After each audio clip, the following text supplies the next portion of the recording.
Hey man, I know you saw it. I know you saw that WWE 2K25 gameplay. You know the Hawaiian Cowboy don't lie. It's looking fire. If you don't know what I mean, go ahead and stick around. And if you do know what I mean, go ahead and skip to the timestamp on the screen right now. Actually, maybe not right now. Hit that like and hit that subscribe button before you do that. And stick around because I have something very important I want to tell you on the second half of this video. So if you didn't watch my last video, basically 2K announced some new match types. They announced the new underground match. You've seen it in NXT, you've seen it in Raw back in the day. It's a pretty fun MMA based match. You have people surrounding the ring, there's no ropes. You're just going at it until somebody either submits or they get knocked out. It's a really good match for people who play as technician fighting styles or striker fighting styles. And of course, we also got the Bloodline rules. They're headlining the showcase this year, so you know they had their own match. Basically starts off as a 1v1, but then when you level up your special meter, you're able to summon in an ally to help you win the match. It ends up being a 4v4, so it's kind of like a gauntlet. I was kind of hoping they would just be like cameos, kind of like how they do in Mortal Kombat 1, but you know, beggars can't be choosers. It still looks interesting. They've also expanded special guest referee match. You can now use more than 2 wrestlers. That's right, so you can finally do triple threats, fatal 4-way, 6-man, and I believe 5-pack, but it's going to be fun, especially online. And the reason why is because intergender wrestling is now allowed. I can see this being a big deal for a lot of the ladies out there that want to play with their boyfriends, their brothers, their dads, or even their sons. They also brought back some of the most highly touted features from previous games, and supposedly they upgraded them. I'm talking about chain wrestling for one. Chain wrestling is super important for the pacing of a wrestling match. Most of the time, this is how you initiate your, and I feel like people who play as technicians should have a slight advantage in this mode. For me, I'm happy about it because let's face it, strikers have had it the best for like years now. We used to have block, we had dodge, we had reverse, we had striking combos. We had heavy attacks. And I also can't forget the hockey fight mini game that they added in 2K24. Whew, I was eating good, man. And same for powerhouses. They were able to use the directional grapples and toss you around anywhere they wanted to without you getting out. It was so overpowered. They also added a new class, Big Man. And it's going to be like the Mark Henrys and the Big Shows of the world. And you can't forget the most fun one in the game. This one reminds me of like playing as a shooter in NBA 2K, the High Flyer. Man, if you haven't played as Ricochet before in one of these previous games, do it at least just twice. Just twice. First time to learn, second time to have fun with them. You will understand why High Flyers are so addictive to play. But technicians, like the way I said that, but technicians, they didn't really have anything except a trashy tap the button submission system. They've expanded on it. They brought back that wheel, the cat and mouse wheel from 2K19. While it's not perfect, it's another option. And honestly, I'm gonna give it a try. I used to suck at it, but we'll see. Now you can say they have chain wrestling advantages. Hopefully. And man, that's really going to change the meta of the game. Even though most of us don't care about a freaking meta or whatever, it's just nice to have different fighting styles, you know? I want everybody to be viable. I want you to be able to play the way you want to play. Think of it like a shooting game. Some people like shooting shotguns, some people like rifles, some people like snipers. And then you have those crazy people with the knives. But balancing different play styles is always a good thing, and bravo for WWE 2K. You guys are doing a great job. I haven't played the game yet, but playing as a technician looks enticing finally. And a final really cool thing that you wouldn't think was cool if you read it on paper, but you see it is really cool, it is the new cameras. So they added a third-person camera when you come out during your entrance, and also while you're playing in the game. It kind of operates like Grand Theft Auto. You use the right stick to rotate your camera, and normally you flick down on the stick to pin and you flick up to pick people up. Well, with the third person controls, you will hold the right trigger or R2, and then you will flick down or up to do whatever you're trying to do. And it's only a slight modifier, you know, it's not like a huge thing that's going to break the game. But if you've seen it in action, you're at least interested in it. It may not end up being your preferred camera angle, but now we have options, I believe 4. And when it comes to modes, they expanded on the showcase mode. They actually did some cool stuff. They allow you to change the timeline of what happened during the Bloodlines history. So if you want someone else to win, you can have it that way.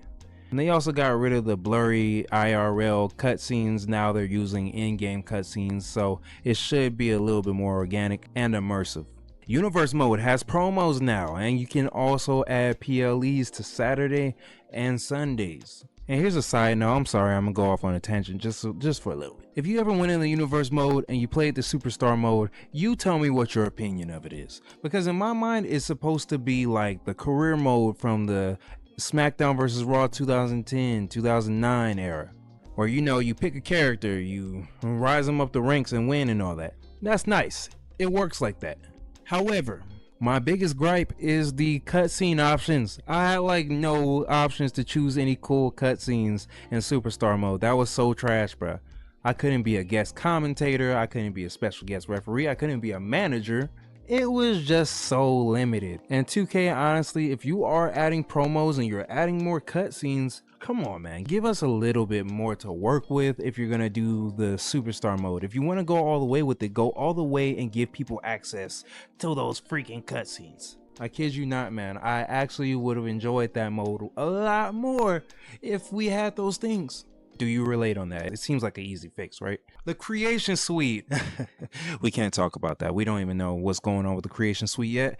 Probably minimal improvements on each mode. So maybe LED barricades in the creating arena. Maybe new options on create a sign. I'm sure there's new hairstyles and attires and things to choose from. We don't know yet. So we gotta wait on that one before we fully release our verdict. But the creation suite, nothing on that yet. And can't forget my GM, now online, 4 players. I know y'all noticed I didn't bring up my faction. That's because that mode is just a cash grab. Those persona cards are so whack. I can't believe they make them so difficult to achieve.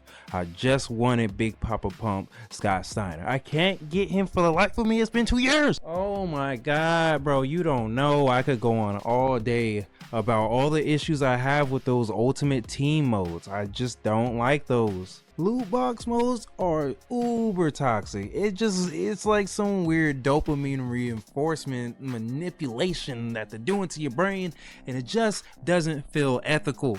Man, I think about the kids. You don't want them getting addicted to stuff, man. This addiction stuff is real out here. And becoming a low-key gambling addict is not a great way to get started in life. And that's where we pan over to the island. Now, I hate to tell you guys this, but I am an NBA 2K player. I wouldn't say I'm part of the community. I don't really engage with anyone. I don't talk to anybody. I'm more of an introvert. So I just kind of play the game with my brothers or play it a little bit by myself in solo queue and get off and go about my day. But I do enjoy playing the basketball game. The biggest issue, I think for me, I speak for everybody who's played NBA 2K, the VC. The grind for upgrading your character is supplemented by you buying virtual currency. Now, when I say buy virtual currency, I mean with real money. So you can find people spending $30, $40, $50, $100 on VC just to upgrade their character to be viable online. And my thing about it is, I just really hope we don't fall for that trap in the WWE 2K community. I feel like this is our chance to really put our foot down and be like, hey, this is trash, get rid of it, or we're not gonna play your mode. Because in my mind, I do feel like the island is gonna be a good idea. It's gonna be a free roam, open world, you get to play online with your friends, you get to do different events, you get to have a story. Okay, I'm liking what I hear. However, I'm not liking the VC aspect of it. If it's very hard to achieve, your boy's probably not gonna be playing it that much.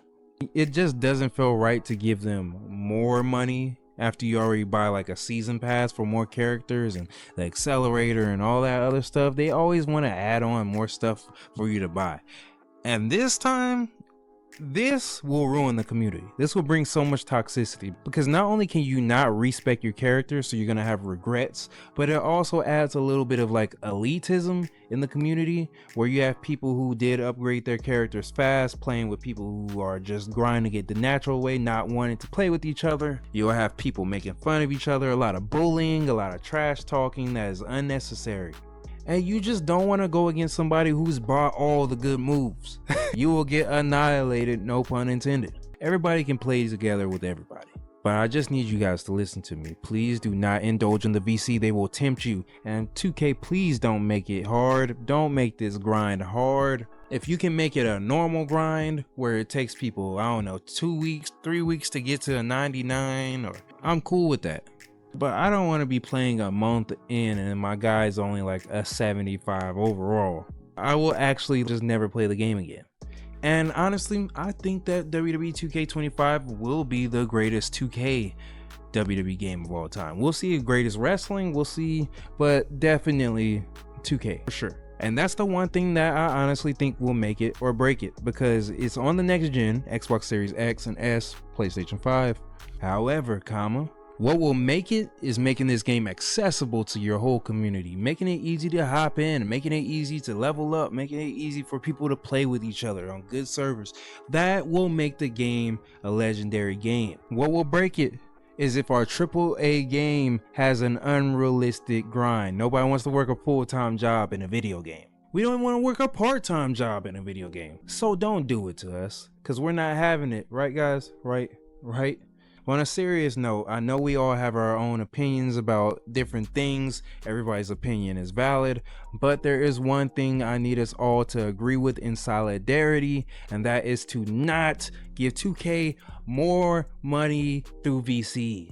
I would argue even the My Faction packs, like, stop it, please. The only way you get people out of bad behavior is by shame or by not rewarding it. Let's not reward bad behavior. Don't forget who 2K is. They are owned by Take-Two. Take-Two owns Rockstar. They own Grand Theft Auto. And if you play Grand Theft Auto, you know that is also littered with a lot of microtransactions and pay-to-play methods. So all I'm asking for is unity on this one thing, guys. Yeah, we can disagree about gameplay. Yeah, we can disagree about if this is going to be the best game ever. What we need to agree on, though, is that we will not indulge in the excessive microtransactions. That's all. It's not any crazy demands. It's just I know 2K is going to try to push you, nudge you that direction into buying that microtransaction. So show a little willpower. And if you can't show any willpower, just play a different mode. But don't play the island and give them your money. That's all I really had to say. That's just an update. I don't know how much more content I'm going to be making heading into the next month. I'm just going to keep you guys updated on some of the new features. And of course, you're going to get my thoughts on what I think is good and bad and in between. Let's look on the bright side of things. No negative Nancy's in my chat. I'm like the Simon Miller of the 2K community. Alright guys, I hope you enjoyed this video. Go ahead and hit that like, hit that subscribe button, and of course if you want to catch up on more news, you can check out this video over here, or if you want to check out this other one, it'll teach you how to get your face into the game, and it might help you with 2K25.